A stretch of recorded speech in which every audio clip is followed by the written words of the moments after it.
Hello and welcome to your ultimate guide for the D363 OA Personal Finance course. My goal today is simple: give you everything you need to fully understand the key concepts, master them, and walk into your D363 OA exam with total confidence. In this video we'll cover financial planning, income statements, budgeting ratios, banking systems, credit management. With over 100 plus success stories, we have proven our videos will help you pass your exam on the first attempt. And remember, our website offers free exam guides and practice questions to help you ace your D363 OA exam. You'll find the link in the description below, so be sure to check it out and get the resources you need to study smarter, not harder. So let's get started. Let's start with the foundation, the financial planning process. Personal financial planning is the structured, ongoing process of evaluating where you stand, setting clear goals, building a written plan, putting it into action, and reviewing it over time. It is not just math, it is aligning your money with the life you want. There are 5 steps, and the exam loves to test their order. First, evaluate your current financial condition. Second, define your financial goals. Third, develop an action plan. Fourth, implement it by opening accounts and automating transfers. Fifth, monitor and adjust. Remember, it is a repeating cycle, not a one-time event. Here's something most students miss. Good planning does not begin with money. It begins with your values, the things you care about most. Money is simply a tool to serve those values, whether family security, freedom, or giving. A plan that fights your values will not survive the first temptation. Once you know your values, you turn them into goals, and great goals or SMART goals. SMART means specific, measurable, achievable, relevant, and time-bound. Instead of saying, I want to save more, a SMART goal says, save $9,000 for an emergency fund within 12 months. It names the amount, purpose, and deadline. Goals also come in 3 time horizons. Short-term goals take less than 1 year, like a starter emergency fund. Intermediate term goals take 1 to 5 years, like a house down payment. Long-term goals take more than 5 to 7 years, like retirement. The horizon decides where you keep the money. The course stresses 3 main goal-setting areas. The first is saving, building cash for near-term needs and emergencies. The second is investing, putting money to work so it outpaces inflation. The third is debt management, paying down what you owe and avoiding pointless debt. A balanced plan handles all 3 at once. 2 decision-making ideas appear here too. Opportunity cost is the value of the next best choice you give up whenever you make a decision.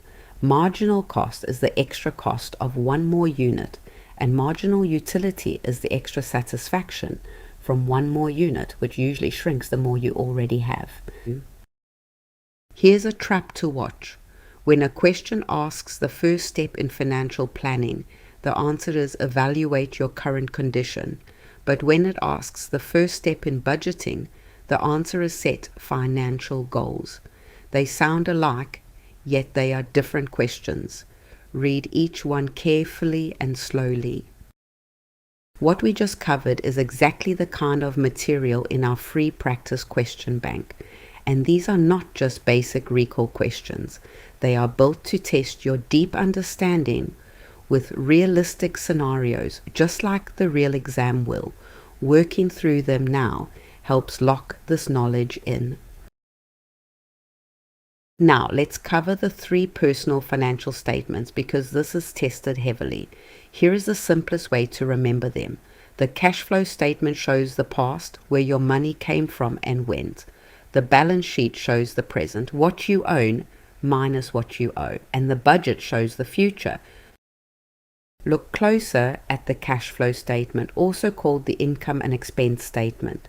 It lists income against expenses over a period, usually a month, expenses split into fixed costs, like rent and loan payments, and variable costs, like groceries and gas. When income beats expenses, you have a surplus. When expenses win, a deficit. The balance sheet captures one moment in time and answers two questions. What do I own and what do I owe? Your assets minus your liabilities equals your net worth. Just remember, what I own minus what I owe equals net worth. Watching that number rise is the best sign your plan works. Assets come in three types, and classifying them is a common task. Monetary assets are cash and cash-like accounts, your checking, savings, and money market accounts. Tangible assets are physical things you use, like a car, home, and furniture. Investment assets are bought to grow wealth, like stocks, bonds, and retirement accounts. On the other side sit your liabilities, meaning everything you owe. Short-term liabilities are due within 1 year, such as credit card balances and unpaid bills. Long-term liabilities stretch beyond a year, such as auto loans, student loans, and mortgages. Short-term debt often carries the highest rates, which is why credit cards hurt. Here's a key fact. Net worth is the single most useful measure of personal wealth because it captures the result of every money decision you have made. Someone with many assets but huge debts may have negative net worth. Meanwhile, a modest earner who saves steadily can quietly build an impressive net worth. Income terms matter precisely. Gross income is your total pay before anything comes out. Net income, or take-home pay, is what remains after taxes and withholdings. Disposable income is that same take-home pay. Discretionary income is what is left after you also cover necessities. That discretionary money is the truly free money for choices. Also, no earned versus unearned income. Earned income comes from your labor, like wages and self-employment. Unearned income comes from your money working, like interest, dividends, and capital gains. If a question describes a freelancer paying self-employment tax and making quarterly estimated payments, that is 1099 income, not employee wages. I know we are moving through a lot of detail and you might wonder how to practice applying it. That is exactly why I built those free practice questions.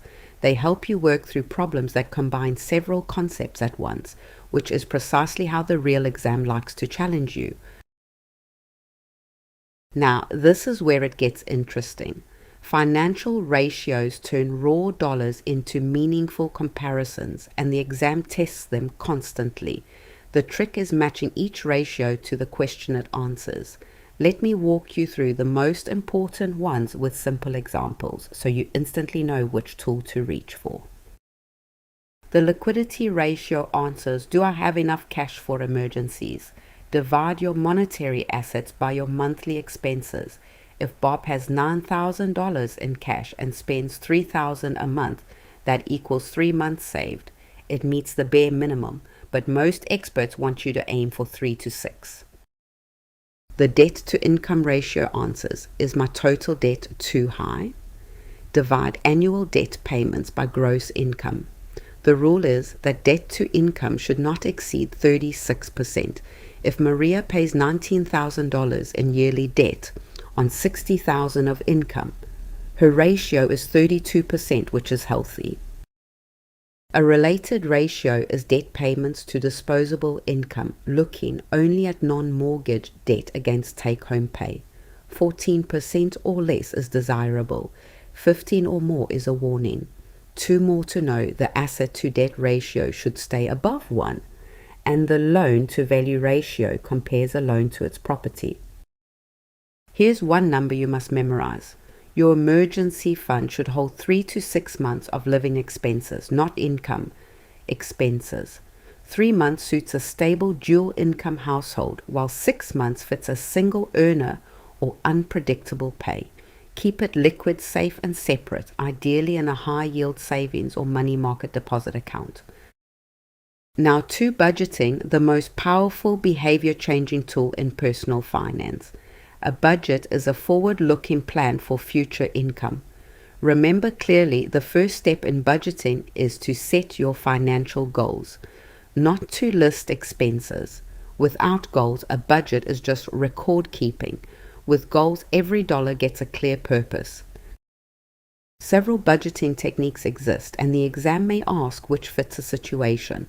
The envelope system divides cash into labeled categories, and when an envelope empties, spending stops. Pay yourself first treats saving as a fixed bill funded before anything else. Zero-based budgeting gives every dollar a job until income minus allocations equals zero. One popular guideline is the 50-30-20 rule. Send 50% of take-home pay to needs, 30% to wants, and 20% to savings and extra debt payoff. One more term is variance, the gap between what you budgeted and what you actually spent. Tracking variance turns a budget into real learning. If some of these ratios and rules feel challenging right now, please do not worry at all. That is completely normal, and it is exactly why I built that comprehensive practice question bank. Working through those problems helps the formulas click into place and builds the confidence you need on exam day. Let's see how money grows, starting with the time value of money. This principle says $1 today is worth more than $1 in the future because today's dollar can be invested to earn a return. That one idea sits behind every retirement projection, every loan, and every investment comparison. It is why saving early matters. There are two kinds of interest. Simple interest is earned only on your original principal. Compound interest is earned on the principal plus all interest already added, so it snowballs. Picture $1,000 at 5%. Simple interest pays $50 each year. But with compounding, the interest itself earns interest, growing enormously over decades. Two related terms often sit side by side. The annual percentage rate is the yearly cost of borrowing, including certain fees used for loans. The annual percentage yield is the yearly return on savings, including the effect of compounding. Just remember, the rate is what you pay and the yield is what you earn. Financial institutions split into two groups. Depository institutions accept deposits and are federally insured, including commercial banks, credit unions, savings and loans, and online banks. A credit union is special, not for profit, and owned by members who share a common bond. Non-depository institutions like mutual funds and brokerages take no insured deposits. This brings us to one of the most tested topics, deposit insurance. The Federal Deposit Insurance Corporation protects your money if an insured bank fails. Memorize this limit word for word. Coverage is $250,000 per depositor, per insured bank, per ownership category. Thanks to those categories, one person can be insured for much more. Here's the flip side examiners love. Deposit insurance does not cover everything in a bank. It does not protect stocks, bonds, mutual funds, annuities, life insurance, or cryptocurrency. The classic trap involves money market products. A money market deposit account is insured, but a money market mutual fund is not. Only the deposit account is protected. A certificate of deposit locks in money for a fixed term at a higher rate, but early withdrawal triggers a penalty. A smart strategy is laddering, splitting money across several deposits with staggered maturity dates. This way, one matures regularly, giving periodic access to cash while still capturing the higher rates of longer terms. Quickly sort account ownership too. A demand deposit account like check-in allows withdrawals anytime. Joint tenancy with right of survivorship passes the account to the surviving owner, bypassing probate. So does a payable on death designation, which names a beneficiary while you keep control during life. Tenancy by the entirety is only for married couples. Know a few payment tools too. A cashier's check is drawn on the bank's own money, while a certified check is your check that the bank guarantees. A restrictive endorsement, like for deposit only, limits a check's use and prevents theft. and a debit card spends your money while a credit card borrows. Here's a rule to memorize exactly. If your debit card is used without permission, report it fast. Within 2 business days, your liability is capped at $50. Within 3 to 59 days, $500. After 60 days, you could lose everything. So keep safe, accessible records and review every statement promptly. Remember that truly mastering these concepts takes practice, not just listening. The free practice questions are designed to help you turn what you are learning here into exam-ready skills. So when you finish this video, head to that link and start applying everything, because active practice builds real confidence. Now let's tackle credit, starting with the 3 major credit bureaus. They are Experian, TransUnion, and Equifax. Each collects and stores your credit history and sells it to lenders, judging your reliability. Their files can differ because not every creditor reports to all 3. You can get free reports from each, so check them regularly. From that history comes your FICO score, used by more than 90% of lenders. It ranges from 300 at the bottom to 850 at the top, and higher is better. A score from 670 to 739 counts as good, often the threshold for favorable rates. Your score is built from 5 factors you should know cold. Payment history is the biggest at 35%. Amounts owed is 30%. Length of credit history is 15%. New credit is 10%, and credit mix the final 10%, so paying on time and keeping balances low matter most. Let's zoom into amounts owed because of a powerful idea called credit utilization. This is the percentage of your available credit you're actually using. Keep utilization at 30% or less, and below 10% is ideal. So with $10,000 in total limits, try to keep your balances under $3,000. For home borrowing, lenders apply the 28-36 rule. Housing should stay at or below 28% of gross monthly income, and total debt at or below 36%. So if Bob earns $6,000 a month, housing should not exceed $1,680 and total debt $2,160. The course gives 3 methods for setting debt limits. The continuous debt method says avoid ongoing debt except a mortgage. The debt to disposable income method keeps non-mortgage payments at 14% or less of take-home pay. And the debt to income method caps total annual debt at 36% of gross income. Recognize the main credit products. A revolving line of credit lets you borrow, repay, and borrow again up to a limit. Beware high-cost lenders.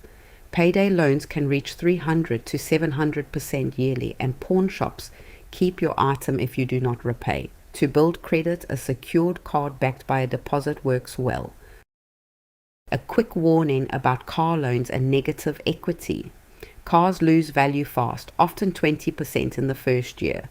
When your loan balance is larger than the car's value, you are upside down. Watch for the bumper up scam, where a dealer falsely claims your score is low to charge a higher rate. As we reach our final major section, remember that understanding these concepts is only the first step. Real mastery comes from applying them, which is where those free practice questions become invaluable. They are completely free and built for exam success, so make them a regular part of your study routine. Let's turn to a big decision, renting versus buying a home. Over the long term, buying often wins for 3 reasons. Your payments build equity, you may deduct mortgage interest and property taxes, and eventually the loan is paid off. Renting offers flexibility, no maintenance burden, and lower upfront costs to get started. To make that choice analytical, use the price to rent ratio. Divide the median home price by the median annual rent. A ratio below 15 favors buying, while above 21 favors renting. For example, a $360,000 home renting for $24,000 yearly gives a ratio of 15 right at the boundary.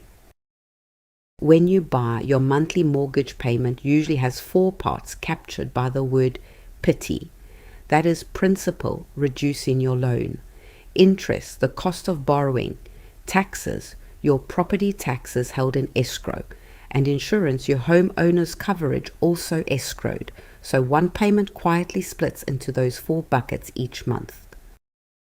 A few mortgage terms appear often. A mortgage point equals 1% of the loan, paid upfront to lower your rate.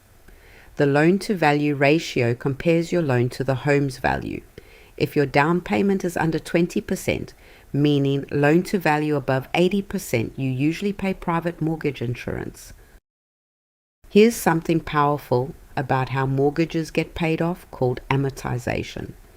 In the early years, most of each payment goes to interest, with little reducing principal. As years pass, that flips and more goes to principal. This is why extra principal payments early in the loan are so effective, since each dollar erases future interest. Compare 2 mortgage types. A conventional fixed-rate mortgage keeps the same rate and payment for the whole term, giving total predictability. An adjustable rate mortgage starts lower, but resets later with the market, so payments can rise or fall. It makes most sense when you plan to move or refinance before that first reset. If you rent, know your tenant basics. A damage deposit covers repairs beyond normal wear, while a security deposit helps ensure rent is paid. A periodic tenancy renews month to month, while a fixed-term lease runs a set period like a year.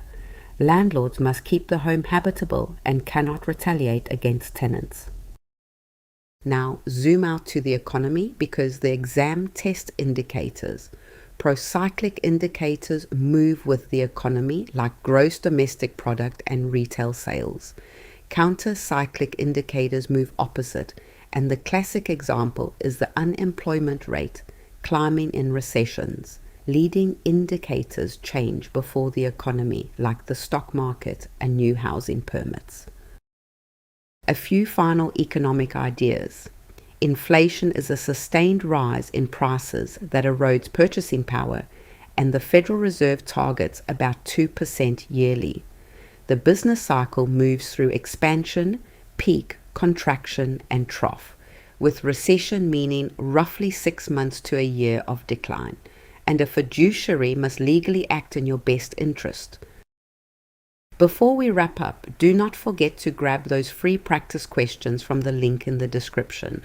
With the knowledge you gained today, plus focused practice from those questions, you will walk into your exam genuinely prepared and confident. They are completely free, so there is no reason not to use them. So let's bring it all together. You now understand the financial planning process and how values lead to SMART goals. You can read a cash flow statement, a balance sheet, and a budget, and you know net worth is the most useful measure of financial health. You can interpret the key ratios examiners love to test. You have also seen how compound interest builds wealth, how deposit insurance protects your money, and why a deposit account differs from a mutual fund. You understand credit scores, the 2836 rule, mortgages and PITI, and the economy cycles. It all connects. Your goals shape your budget, and your surplus grows net worth. You have worked hard today, and you should feel proud of how much you understand. Review this video whenever you need a refresher, and practice with those free questions until these ideas feel like second nature. You are more prepared than you think. Now, go show that exam what you can do. Good luck. Good